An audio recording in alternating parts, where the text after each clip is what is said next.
Morning, everybody. My name's Ray, and today we're going to be talking about photography. You'll have to excuse me. This is the first time I've done this, so I'm a little bit nervous. Get comfortable.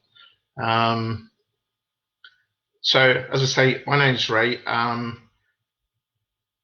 an artist. I do fine art prints. I also do portraits. I do event work, and I do small products. Photographer mainly for artists. I work a lot at the studio with people who are body conscious, or they're not happy about their bodies, or they're anxious, may have mental health issues, and they want to explore things through photography. So I do a lot of work like that as well with individuals. I also do pet photography and children as well. But the basis of my work is around fine art prints and the portraits. I've been doing photography now as a photographer for about 5 years. Obviously, I picked up the camera before that. I've been taking photographs for about 25 years, but I've been really doing it full time for the last 5 years. And at the end of January, I went self-employed. Pretty bad time to go self-employed, just before the virus, which shuts us all down. But yeah, I went self-employed at the end of January. If anybody wants to see any of my work, you'll be able to find it at the website, on Instagram, and on Facebook. And I've put a link up there for you to go and have a look at. So I'll show you some samples of the work that I do. This is, if you can see it, is some of my street photography, fine art prints. There we go. We're getting a little bit of a shadow on it.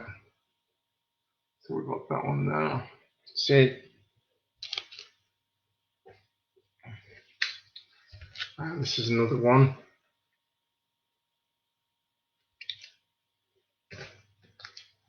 And we've got another one here.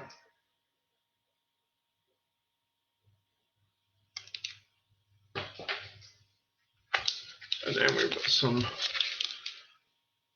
which you may have seen on the other pictures.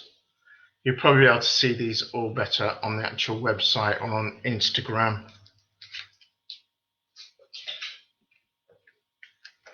Then you have another one here, if you can see that. So my inspiration for my work comes through fashion, art, dance, poetry, and sculpture. I watch a lot of fashion shows on the TV, probably far more than what I should do. I get quite a lot of inspiration from them. I like quite a few art movements. I like Cubism, Art Deco, Pre-Raphaelite stuff. I like the old masters, but I think my favourite has to be Surrealism. And I like that because of the experimental element to the work that they did. If I were to pick some artists and photographers who've inspired me, we'd be looking at people like Man Ray, Dali, Dora Maar, René Magritte, fashion designers Jean-Paul Gaultier, Vivienne Westwood. If I were looking around on a daily basis, there's lots of artists out there that have inspired me. Grayson Perry does. Lisa Gray of Flux Review. And then local artists Di Shepherd, Keith Newlove, Simon Henry, Louise Bembridge, Trudy Wilson, Stevie Davis, Steph Coley, Leslie Oldacre, Paisley Ting, Eleanor Jane Rogers. One photographer that I really do like is Rahul Gajar, who's in India, and I follow his work quite a lot on Facebook and see what he's up to. Closer to home, we've got Rashita, Zahir, Natasha, Carrie, Iona, Precious, Nikki, Millie, Lucy Maycock, Magdalena, Maria Hegarty, and also at the art rooms, there's loads of artists there. We've got Kim, Fiona, David, Steve, Angela, Lindsay, Joe, Jacob, Mary, Josie and Ian, Paige, Richard, and Elaine Lim. And the reason I mention these artists is not because to just list off a name. It actually feels like, and it's felt even more since the lockdowns happened, that these two families have fed into my work. So I'm looking to them. I'm looking to see what they're doing, and I'm following them. And I think they've all got one thing in common, and that is a passion for art.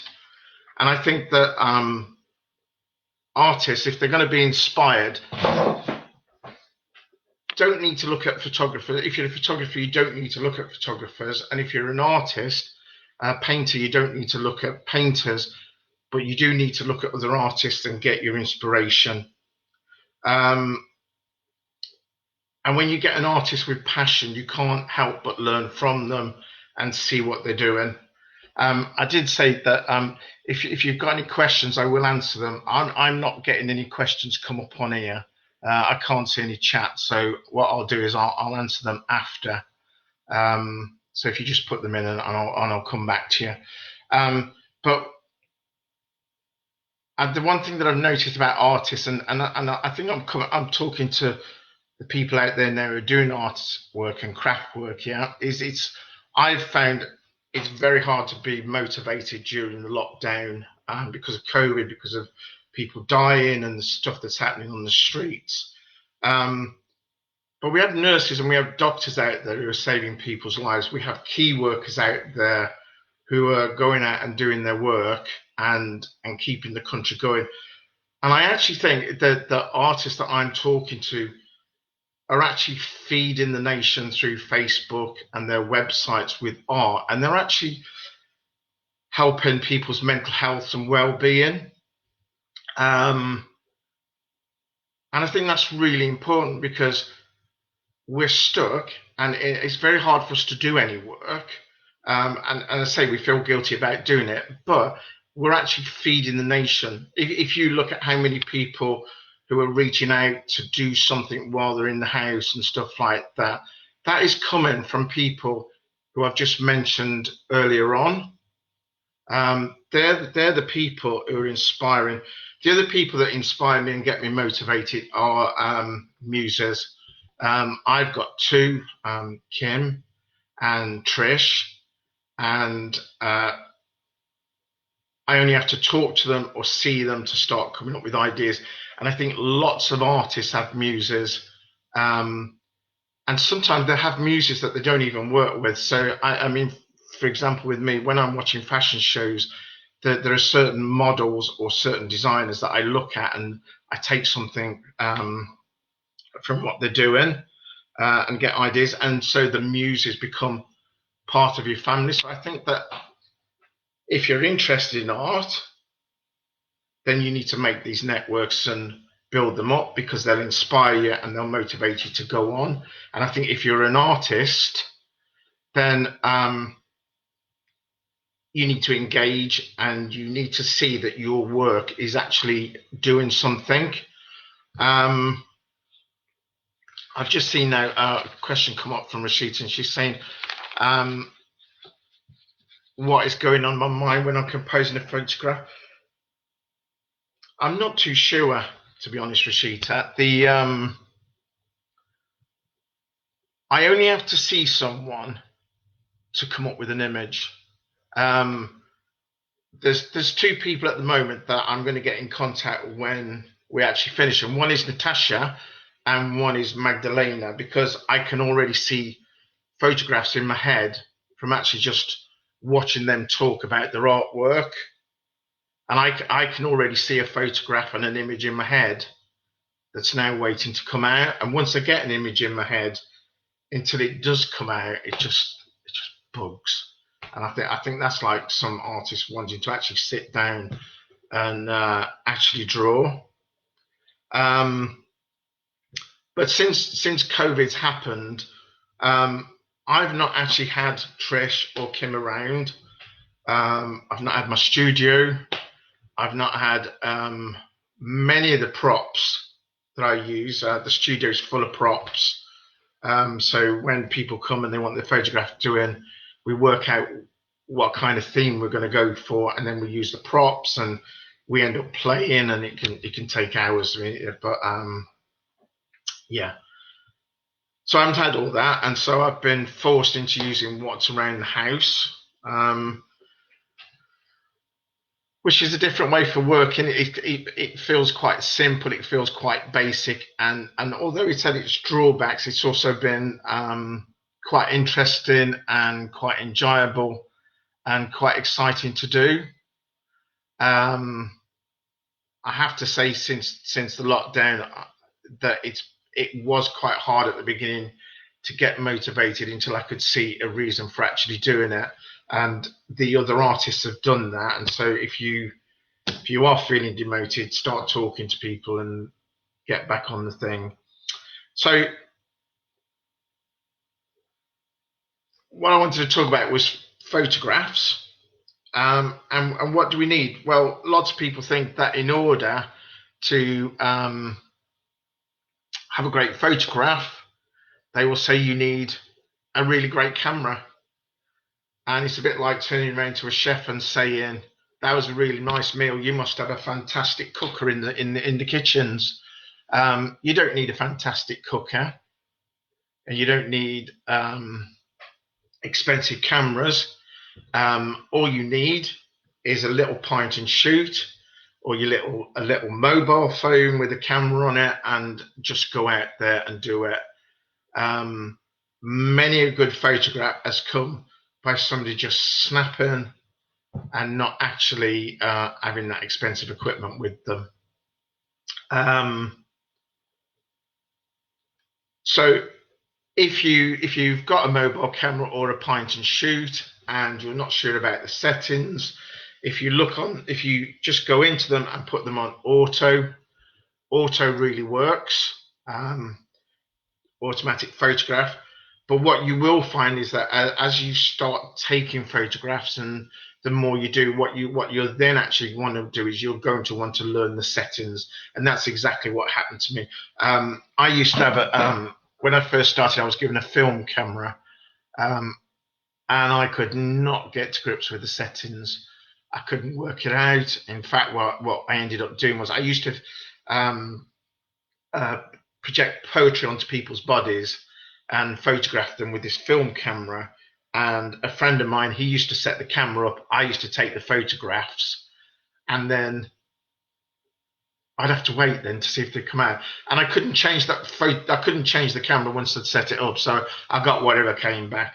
And that really put me off using the camera. And then I got a little bit of money and I bought a digital camera, a little point and shoot. And I suddenly realized then that I could actually see what I was doing. And then I started to use the settings. And from there you go on and you just keep doing it. And if anybody is frightened about the settings, YouTube has just got, you can learn anything on YouTube. And I've learned quite a lot about how to take photographs. Again, lighting, people think you need big boom lights flashing and stuff like that. You don't. Small set of lights.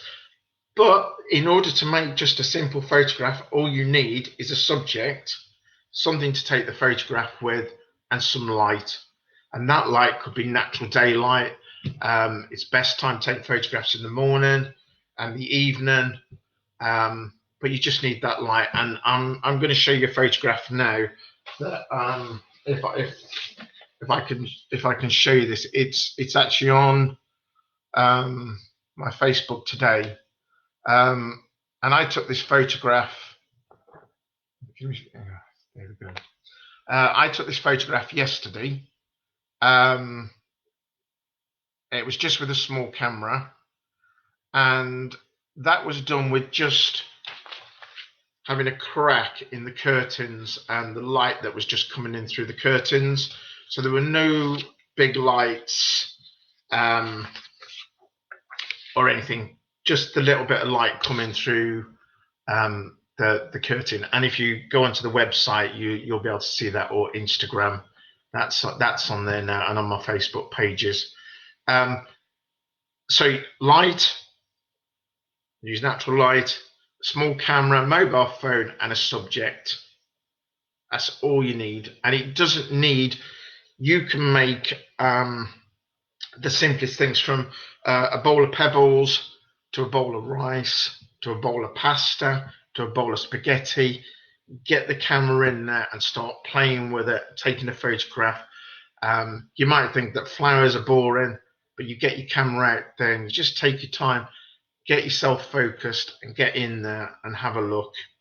Because once you start taking photographs, from then on, it's just about practice, practice, practice, and learning. YouTube's got it all there. You don't need to learn it all in one day. Just go out there, try. If you make a mistake, it's digital camera, phones, just wipe it off and starting again. And if you're not making mistakes, you're not learning.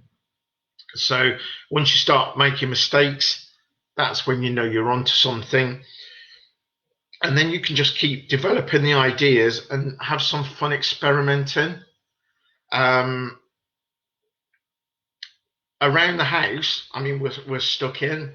You've got self-portraits, portraits of family, children, pets, getting out there in the garden if you've got one, and as I say, using stuff around the house.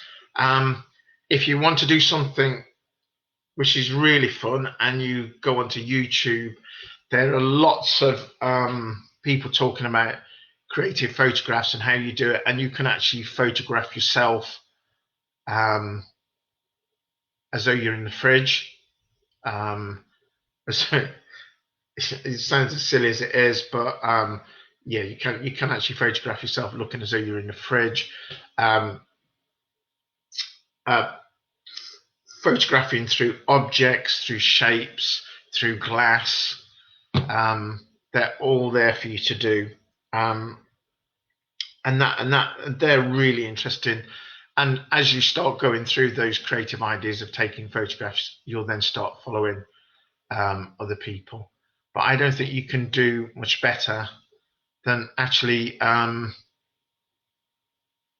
just getting out there with that camera and just doing it, and the rest will come naturally. So if you've got any questions, put them through. If anybody needs any help or has got any questions, all you need to do is message me on Facebook or on Instagram, and I'll be very willing to help you and sort something out, because I really do believe that all art, whether it be photography, whether it's painting, will improve your health and well-being, especially mentally. And it can help you be focused. The most anxiety and stuff like that is caused by you either worried about what's happened to you before or what's going to happen. The one thing about actually getting in there with your camera and actually taking a photograph is that you tend to focus on the here and now. So, for example, if I were going to photograph my hand, and I'm going to start looking at that, and I'm going to start getting the camera to work properly over my hand and get the details, I'm not worrying about what's gone before. I'm not worrying about what's going to happen. All I'm thinking about at the time is this hand, and that is being focused, and that will calm the mind, and that will help push other ideas and help you get creative. So if you want to know any more, please get in touch. I hope it's been helpful. It's been really good fun being on here and actually talking to you, although I am nervous. And thank you.